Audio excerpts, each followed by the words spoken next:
Tudo bem, pessoal? Vamos para mais uma videoaula. Nós vamos falar sobre a sociedade pré-científica, em especial o Renascimento cultural. Esse contexto do Renascimento é uma das prévias de surgimento da sociologia, né? O campo cultural contempla o Renascimento cultural e o Renascimento científico. Nós vamos falar então agora a respeito do Renascimento cultural.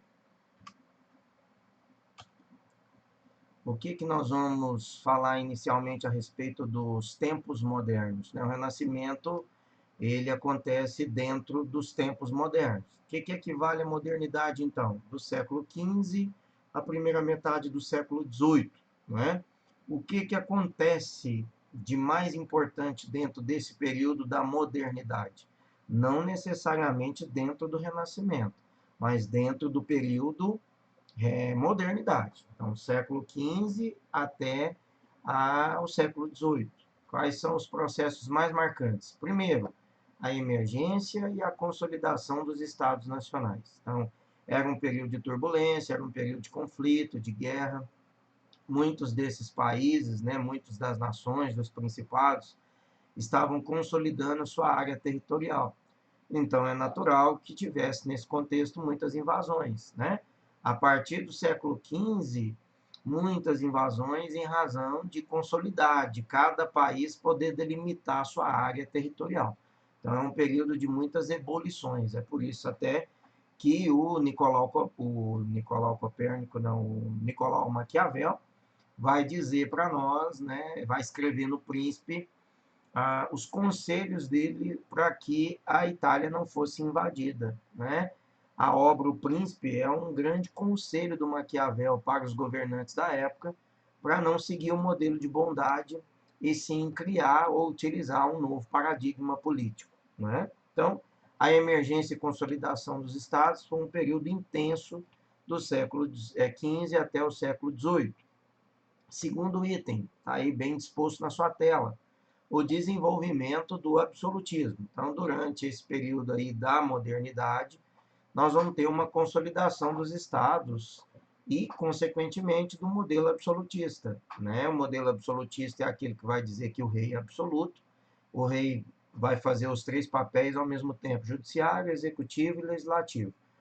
O rei estaria acima do bem e do mal, é aquele que define sobre a vida de todos, é aquele que define impostos, é aquele que julga, é aquele que condena, é aquele que absolve, é aquele que necessariamente vai estar acima do Estado, acima do bem e do mal, acima do próprio povo. Esse é o modelo absolutista, modelo esse pregado aí pelo Thomas Hobbes, modelo também ditado pelo Maquiavel, e era um período aí, esse modelo absolutista é um modelo que esteve, de certo modo, extremamente vinculado à Igreja Católica também. 3. A adoção das práticas mercantilistas, que são aquelas práticas de mercado. É exatamente por conta do mercantilismo que as grandes navegações surgiram e se consolidaram, né? As grandes navegações eram exatamente para quê? Primeiro, buscar matéria-prima. Segundo, depositar pessoas ou população não desejada. Então, você tinha um acúmulo populacional de pessoas e você não queria, sobretudo a Europa não queria esse acúmulo populacional, ela levava essas pessoas para os lugares em que elas estavam descobrindo, que ela estava descobrindo e colonizando. Isso aconteceu com o próprio Brasil, né? Portugal, quando quando precisava desbravar o Brasil, ele trouxe para cá presidiários, ex-presidiários, pessoas que tinham problema com a lei, com a legislação, então trouxeram eles para cá para branquear o Brasil e também para expandir o Brasil. E isso foi uma prática recorrente em quase todos os países europeus durante a colonização. Então, a adoção de prática mercantilista para buscar matéria-prima, para buscar novos mercados, para depositar a população não grata e, ao mesmo tempo, para buscar aquilo que faltava na Europa, entre eles metal, né, os metais preciosos, prata, ouro, madeira, frutas, alimentos. Para isso, se a, a era aí da colonização, a Europa utilizou das práticas mercantilistas, em que acabava formando os monopólios, né, entre a própria burguesia e também as monarquias absolutistas, certo? 4, o surgimento de uma nova visão de mundo, que vai ser o Renascimento.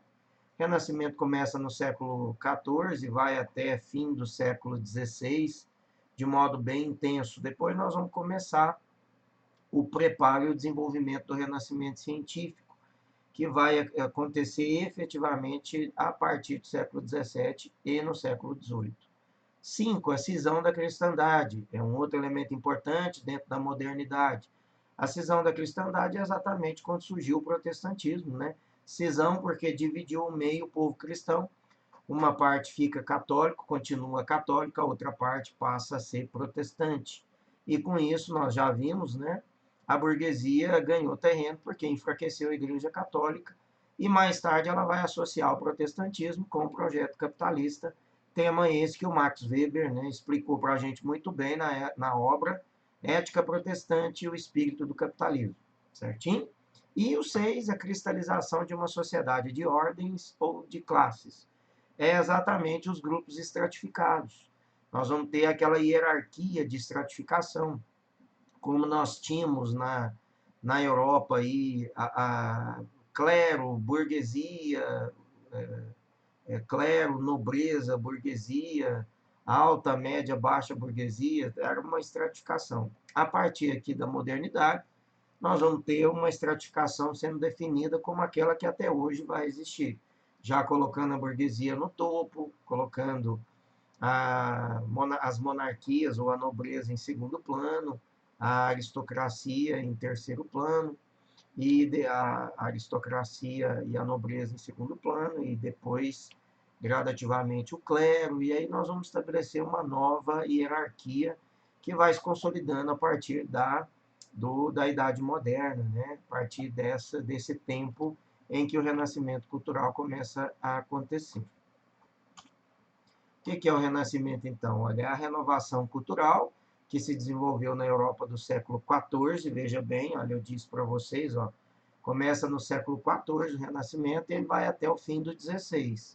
A partir do XVII e no século XVIII, nós vamos ter a gestação e o acontecimento, o auge do Renascimento científico, né? Então, século XIV até o século XVI é o período em que o renascimento cultural vai acontecer. Esse renascimento cultural, ele vai repercutir seus acontecimentos durante toda a Idade Moderna, que vai alastrar do XV até o século XVIII. Ele vai atuar nas áreas culturais, mas também nas áreas artísticas, científicas, né? Educacionais, na literatura, nas artes, na educação, nas artes plásticas, na música, na filosofia. Então, o Renascimento ele vai influenciar muitas áreas ligadas à cultura e à ciência, tá bom? E então, por que ele fala renascer? Por que renascimento? Porque, na verdade, o Renascimento queria buscar a volta à cultura greco-romana. É como se o Renascimento quisesse pular o período em que a Igreja Católica esteve no poder e consolidou, né, seu plano de poder, que é exatamente a Idade Média. Então, como estão na modernidade, e antes da modernidade nós vamos ter a Idade Média, que foi o período auge da Igreja Católica, renascer significa voltar aos padrões greco-romanos, ou seja, antes da Idade Média. Então fica claro que o grande objetivo do Renascimento é pular a Idade Média, é não valorizar o que a Idade Média construiu, é enfraquecer aquilo que a Idade Média consolidou, que necessariamente vai ser os planos, os projetos da Igreja Católica. Tá? Então, renascer é voltar à cultura greco-romana. As características do Renascimento. Primeiro, olha, ruptura com a Idade Média, com a cultura medieval. Ruptura. O que a Idade Medieval tinha? O que a cultura medieval construiu? A ideia de Deus. Teocentrismo. O que o Renascimento vai construir? A visão de antropocentrismo. O homem no centro do universo. Então, a primeira característica, a ruptura com a cultura medieval, em que Deus estava no centro, o modelo teocêntrico. Isso o Renascimento quis, então, desconsiderar. Segundo, retomada clássica, retomada da cultura greco-romana, voltar aos padrões greco-romanos, portanto, cultuar o humanismo. Então, o humanismo, segunda grande característica, juntamente com a terceira característica, que é a construção da volta à cultura clássica greco-romana. 4. Constitui uma manifestação, olha, bem criativa do Ocidente, permitiu reflexões sobre questões sociais vigentes. Nós vamos ter várias obras que vão tratar para nós dessas reflexões sociais. Nós vamos ter as obras do Hieronymus Bosch, nós vamos ter obras do Thomas Moros, Utopia, nós vamos ter obras do Erasmo de Roterdã, nós vamos ter obras como o Juízo Final do Michelangelo. Então, muitas obras dentro desse contexto refletiam, retratavam as questões sociais, as questões humanas, sempre colocando o homem como protagonista, né, da sua própria história. Daí a visão de antropocentrismo, né? Isso é importante, porque é o que tem caído muito nas provas, e você que é estudante, que é vestibulando, que vai fazer o Enem, não pode passar batido nessa questão, tá? Então, a ideia do antropocentrismo, colocando o homem no centro do universo, uma visão do homem como protagonista da própria história. E, por último, olha, renovou o pensamento religioso, a imagem do homem sobre si mesmo. Então, aquela ideia de Deus no centro, aquela ideia de Deus como o Salvador, o Deus que escreveu toda a nossa história, a gente só ia cumprir aquilo que Deus escreveu para nós, que é exatamente a ideia de destino, né?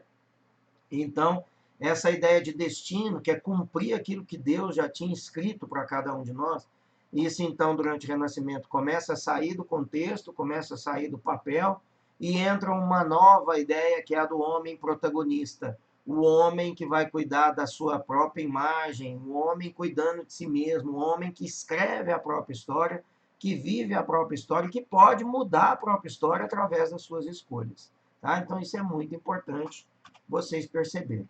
Tá aí o Homem Vitruviano, é a obra símbolo do todo o antropocentrismo durante o Renascimento. O Homem Vitruviano é uma obra do Leonardo da Vinci. Por que ele chama Vitruviano?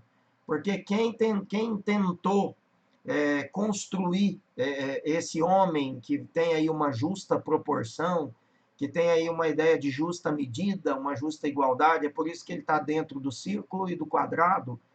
Se a gente colocar o transferidor em cima desse círculo, você vai ver que na metade ideal do homem, né, vai ter uma metade ideal do homem nas metades laterais, né? Se você virar o transferidor e colocar ele na horizontal, você vai ver que há também uma metade superior para o homem e uma metade igualzinha inferior para o homem, tá?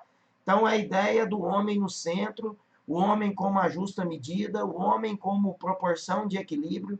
Você vai ver que entre os braços do Vitrúvio, olha, do homem vitruviano, você tem ângulos, né, que equivale aqui à medida do triângulo. Aqui há uma medida ideal, né, que equivale a outra. Aqui a mesma medida ideal. Aqui, ó, nessa porção parece um gráficozinho pizza, né? A mesma proporção. Aqui também o mesmo cálculo. Aqui também o mesmo cálculo do que a gente tem aqui. E aqui no meizinho também a ideia de proporcionalidade, de equilíbrio, de justa medida. E por que que o Leonardo da Vinci batizou esse homem, essa obra de Homem Vitruviano? Porque como o Vitrúvio tentou calcular a justa medida, a justa proporção, não conseguiu porque ele morreu antes. O Leonardo da Vinci, quando conseguiu calcular e estabelecer, fazer a obra, batizou a obra o nome dela de Homem Vitruviano, em homenagem ao Vitrúvio, que tinha previamente tentado calcular, mas não tinha conseguido. Pode observar que na obra, gente, olha, equivale bem ao modelo daquilo que a cultura greco-romana também estabelecia para suas obras de arte. Olha, músculos, a genitália de fora, a ideia de anatomia, as feições do corpo, cabelo, a ideia de movimento para a imagem, que são todas características da cultura grega e da cultura romana. Então, greco-romana, tá? Por isso que o homem vitruviano é o símbolo de todo o antropocentrismo, primeiro, porque o círculo equivale ao mundo e o homem no centro. Então, é a ideia clara do homem vitruviano, é o homem no centro do universo, o homem com a justa medida, o homem com as proporções de medidas, O homem como a noção de equilíbrio, o homem característica da obra greco-romana. Tá bom, gente? Não pode esquecer. Período de turbulência social e política, eu já disse por quê. Guerra, conflito, invasão, perseguições da igreja com relação àqueles que tentavam tirar dela o seu prestígio ou tirar dela o seu poder, né? Marcado pela falta de unidade política e religiosa, pela mesma razão. Falta de unidade política, por quê? Porque cada um queria consolidar o seu Estado, cada um queria consolidar a sua monarquia absolutista, buscar ali, como diz o ditado popular, a sardinha para o seu próprio prato, né?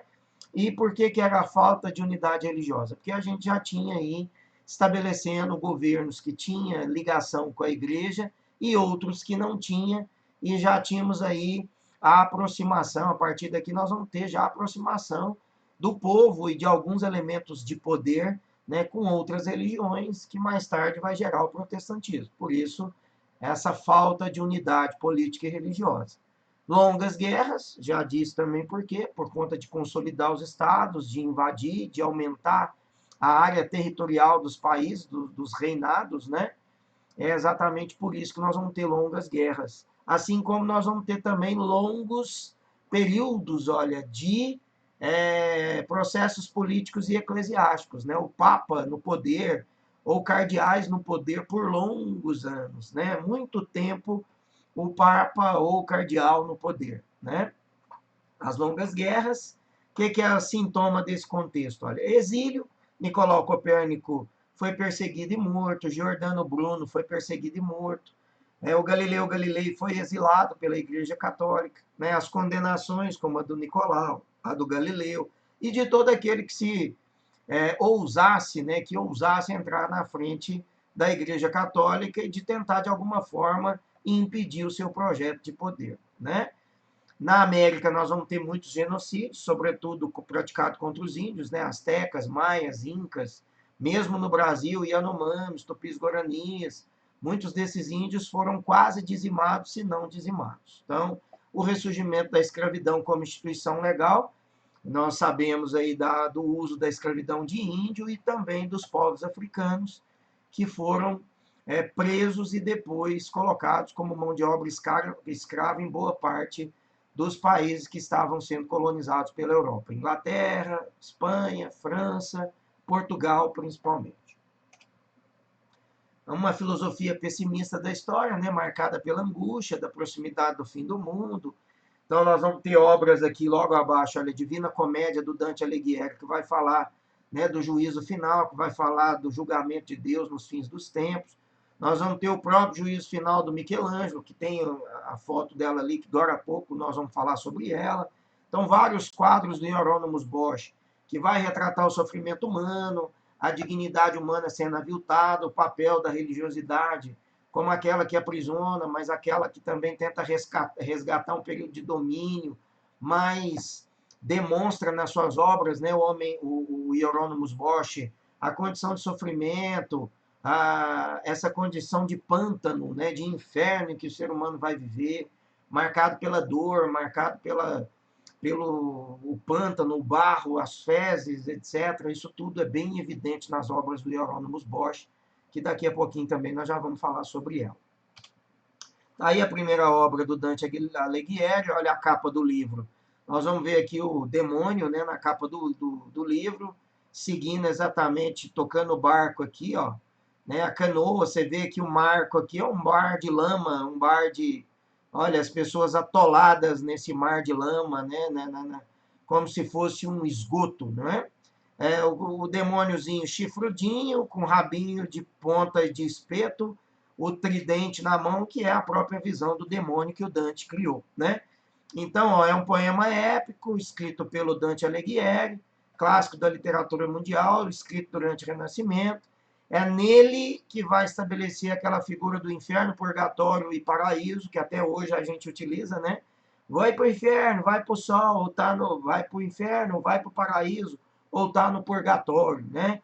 Então, a divisão em três elementos é uma visão do Dante Alighieri, que ele escreve nessa obra da Divina Comédia, e ele vai estabelecer ali, né, escrita em florentino, uma síntese da enciclopédia do conhecimento científico, que vai bater de frente de cara com a Igreja Católica, com a Bíblia Católica, vai desmistificar vários dos conceitos e das definições que a Igreja Católica tinha como verdadeira, né? Até então a Bíblia Católica era o único livro, inclusive de explicação científica e histórica, né? Com a Divina Comédia, a Igreja Católica perde esse terreno e perde a prioridade de ter a Bíblia como exclusiva, né, para explicar aquilo que é científico ou aquilo que é histórico. Então, a Divina Comédia, gente, ele vai estabelecer essa visão de céu, de inferno, de purgatório, né, de nós pagarmos pelos nossos pecados e a consequência daqueles que agem mal, né? É também na Divina Comédia que surge a figura do termo dantesco, que quer dizer algo que amedronta, algo que nos causa pavor, não é? Então você vê aqui o mar de lama, né? Que o inferno é um mar de lama, é um mar de fezes, é um esgoto, é um barro, é um pântano, é sofrimento. Você está vendo como que as pessoas estão. E quem toca o barco, quem rema esse barco é o próprio demônio, né? Credo em cruz. Está aí a obra, o Juízo Final do Michelangelo, é uma obra importante. Você vê cada grupo dessas pessoas equivale a grupos de pessoas que estão cometendo pecados diferentes. Aqui, se você reparar na obra, você vai encontrar pecado ligado ao sexo, pecado à carne, pecado da gula, pecado da aparência. Você vai encontrar várias características e grupos de pecadores. No centro está Jesus e Maria. Eu fiz um recorte maiorzinho aqui para você ver, olha, Jesus está aqui com o braço levantado, como quem quer punir de modo implacável os pecadores. Do lado aqui está Maria, toda, né, tentando convencer Jesus a não ser tão bravo, a não ser tão punitivo. Vai, pega leve, Jesus, né? Maria meio que tenta ali defender, por isso o título dela de advogada nossa, né? Que a gente, quem é católico, reza, inclusive na Ave Maria. Então, o termo advogada nossa, que é aquela que protege, que é aquela que está advogando em nossa causa, que é aquela que está intercedendo por nós para que Jesus não seja tão implacável, tão duro com os pecadores. É isso que está estampado aí na gravura. Você vai ver que Jesus está com o braço levantado, demonstrando intolerância, demonstrando que ele está bravo, demonstrando que ele não quer ouvir muito Maria. Maria está com o rostinho virado para o lado, mas ainda tentando, não, Jesus, não seja assim, quer dizer, ela ainda está tentando convencer ele a não ser tão implacável com os pecadores, que são esses grupos que estão aqui em volta, né, do quadro, né, demonstrado pelo Michelangelo, tá certo? É uma obra bastante antropocêntrica, porque coloca os pecadores, coloca os seres humanos. A característica greco-romana está evidente que está todo mundo nu, inclusive Maria e Jesus estavam nus na obra original que o Michelangelo pintou, mas como essa obra foi encomendada pelo Papa Sistino para colocar dentro da capela, né, está pintada no teto da Capela Sistina, no Vaticano, então o Papa Sistino achou meio escandaloso Jesus e Maria com a genitália de fora. Aí pediu para o Michelangelo consertar, pôr lá um pano e tal. Michelangelo não quis, e aí ele contratou um outro pintor italiano chamado Daniel Vincenzo, e ele foi lá e pintou o tecidozinho aqui na frente da genitália de Jesus e de Maria, para não ficar tão escandaloso, já que essa obra está pintada no teto da Capela Sistina. Para quem não sabe, a Capela Sistina é onde acontece o processo eleitoral para a eleição dos papas, né? É lá na Capela Sistina que os papas se reúnem, que os cardeais se reúnem, discutem, votam, fazem os primeiros escrutínios e quando tem um papa eleito, você coloca lá uma fumacinha branca, né, que sai na torre lá da Capela Sistina, advogando, informando para o mundo que tem papa, né? Tendo papa, aí vai lá, sobe lá no teto da capela, lá no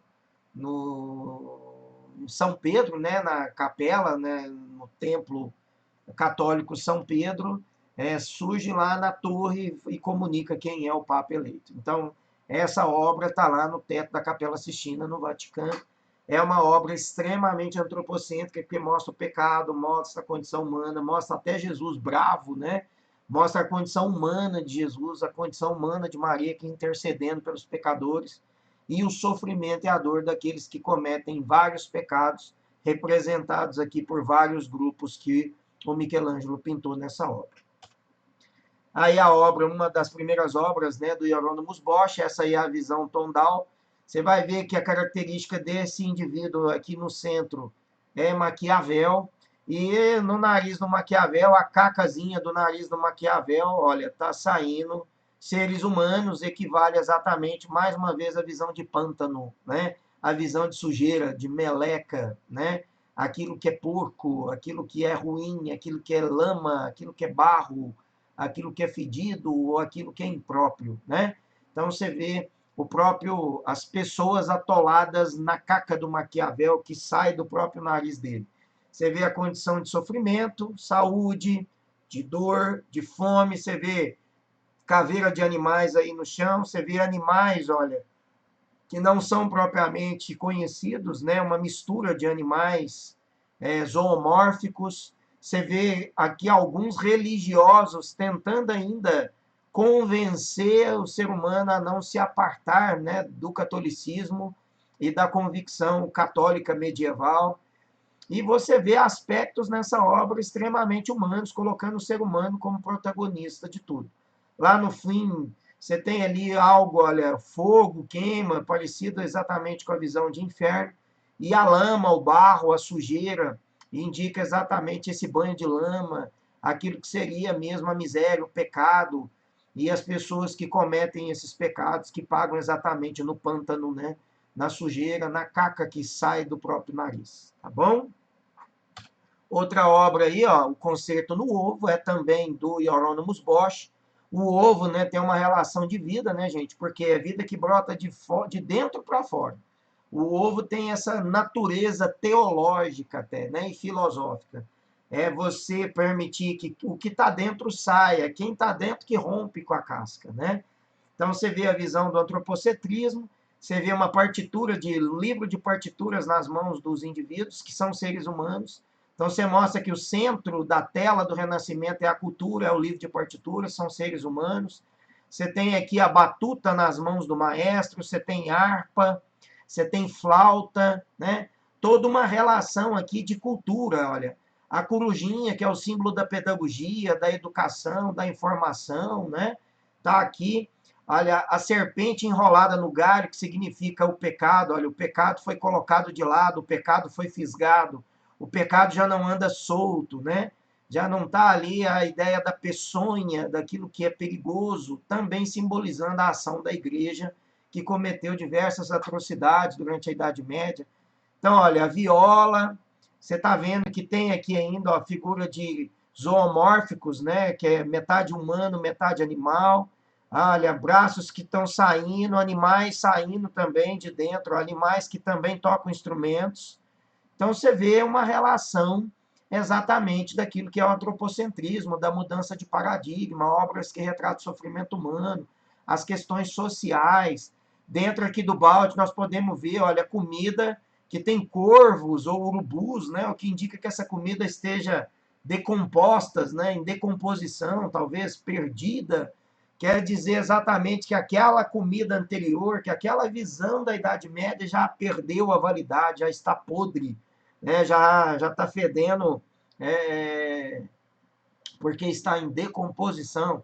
Então, uma obra bastante crítica, bastante voltada para o antropocentrismo, bastante caracterizada pelas características do Renascimento, né?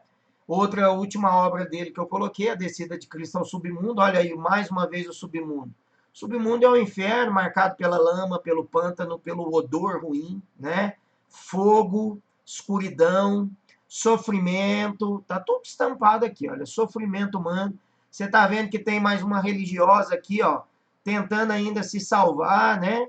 A humanidade, caveira, animais, né, misturados com seres humanos. Ainda, olha, demonstra sofrimento aqui no cantinho, sofrimento da menina, seres que se assemelham com fantasmas que podem ser retratados com a nossa própria consciência. Então, uma obra extremamente característica, né, do Renascimento, olha, temas psicológicos, ao invés de cenas religiosas, o Jardim das Delícias que a gente viu, o pintor abordou o tema da criação do mundo, Não essa, tá, gente? São características em geral das obras do Bosch. Ó, o pintor abordou o tema da criação do mundo, mostrando visões terrenas, paraíso, mas também infernos imaginários. O objetivo era esclarecer e orientar as pessoas sobre as tentações e os caminhos errados, o que acontece com quem escolhe mal, o que acontece com quem vai para a porta errada, né? Sempre demonstrando essas características marcantes das nossas escolhas e do ser humano como protagonista da própria história e da própria vida, tá? Isso é muito importante você perceber nas obras renascentistas. E aí, finalizando com as características do Renascimento, olha, desenvolvimento científico, cresceu sobretudo física, astrofísica, matemática, biologia, ciências empíricas, né? Cresceu muito durante o Renascimento. Nós vamos ver outras obras, né, que vão falar disso. O próprio Francis Bacon escreveu um livro aí importante, né, voltado para o empirismo. Renascimento científico, olha, monopólio de uma explicação de mundo a partir dessa ciência leiga que sai, então, das mãos da igreja, e uma ciência leiga, né? Homens, povos, aqueles que não estão ligados propriamente à vida religiosa, é quem passa a escrever, é quem passa a ensinar essa ciência. Não é mais uma ciência religiosa como antes, né? A tradição religiosa, olha, o Renascimento triunfa sobre as concepções herdadas pela tradição religiosa. Quer dizer, ele esquece a fé, ele rompe com essa ideia da fé e começa um novo paradigma cultural, artístico, retratando os elementos sociais, retratando o homem como protagonista da própria vida, da própria história e dos elementos sociais. Chegando aí ao finalzinho, né, gente? Olha, um mundo mais laico, ou seja, desvinculado da igreja, da religiosidade, né? Aquela ideia do pensamento teológico vai bater de frente com a objetividade e pensamento, olha, as justiças divinas, né? Essa ideia do juízo final, das justiças divinas, vai ser bastante questionada nesse período. As instituições políticas, sociais, vão representar modelos sociais de vida, de humanidade, começa a inferir, começa a surgir, começa a demonstrar obras do Maquiavel, obras do Thomas More, obras do Erasmo de Roterdã. Todas essas obras começam a fazer parte e evidenciar essas questões do dia a dia, corriqueira, das questões políticas, sociais, fome, miséria, a questão, né, da desigualdade social, tudo isso bastante vivo dentro do Renascimento, né? A arte retratava esses elementos, certo? Outras obras importantes, está aí, ó, Thomas Moros, Utopia, do Thomas Moros, que eu já disse para vocês, A Cidade do Sol, de Tommaso Campanella, que também é muito importante, Nova Atlântica, que é a obra do Francis Bacon, que eu disse, em que ele fala de uma cidade imaginária, né? E nessa cidade imaginária, sem hierarquia, sem governante, como se fosse essa Nova Atlântica, era uma cidade submersa, né, no oceano, né? E é exatamente uma vida alternativa, em que a ciência imperava sem desigualdade, sem a figura de hierarquia, e muito menos a presença religiosa, né? Então, uma obra interessante, sempre trabalhando as características e os elementos do Renascimento, tá? Nova Atlântica está aí, olha, lendária Ilha Perdida, né, Atlântica, mencionada por Platão, por Timeu e Crútias. Possível existência, olha, vai falar de a possível existência de Atlântida, foi discutida durante a Antiguidade Clássica, durante Platão, Aristóteles, falaram muito disso, a lenda foi retomada na Era Moderna, né, a partir do século XV, e voltou a ser discutida aí pelo Tommaso Campanella, já que era um tema que tratava muito das questões humanas, sociais, e isso sempre foi estabelecido como prioridade, elemento de referência dentro do Renascimento, tá? Essas obras são todas importantíssimas. O ideal era que vocês pudessem ler cada uma delas. Ia ser rico em cultura, em conhecimento e tornar uma base bem sólida aí para os vestibulares. Tá bom, gente? Bom, eu quero então agradecer. Foi muito bom estar com vocês nessa videoaula. Nós faremos em seguida exercícios, né, a respeito desse tema. E eu espero que vocês tenham curtido, gostado bastante da aula, tá? Um grande abraço, até a próxima.